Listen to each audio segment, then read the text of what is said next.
So we decided that, we would go ahead and get married. And so Chris and I and Lynn and his wife and our refrigerator friends, we went to one of our favorite spots and we tied the knot.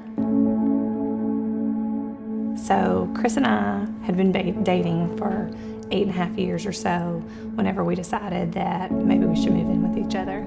We felt like that, it would save us money. We would kind of give this relationship a test run, see if this was the path that we were ready to head down. So things just didn't really set sail. They didn't really take off like we thought that they would. I was working at the church doing security, and I met Lynn, and I felt like I gained a relationship with him that I could go to him and tell him I needed some help with my relationship that I currently had with Grayson.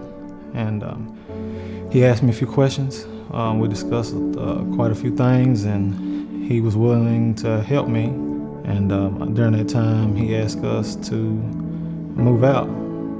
And my immediate reaction was, nope, I'm not gonna do it. It's going backwards, saving money, 2 incomes.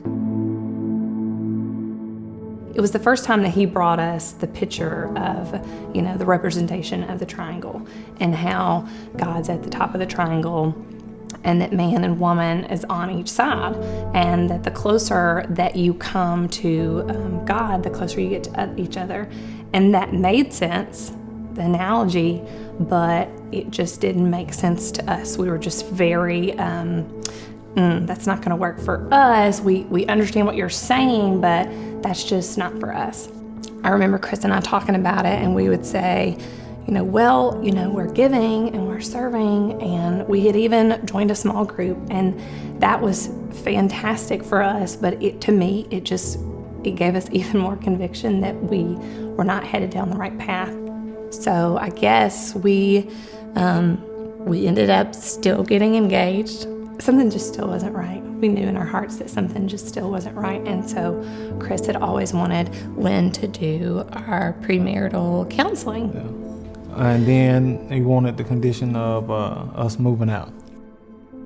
It was hard and it was scary, but the best part was that it just strengthened my faith and my trust in him. That, if I remember praying so many times, if this is your will, give me the strength to get through it. And if it's not, give me the strength to walk away, because it was hard. And it was just something that I felt like, either way, I was dependent on him, to either get me through it or move me past it. So I was thankful that he brought me through it and not moved me past it, for sure. Being faithful, and it really backfired and showed me right on the spot, this is what I can do. Like I said, a lot of times, God is like, you later on down the road, you're like, this is what God has done for me, and this is what God has done for me. But it was like right on the spot, I was seeing it, one after another.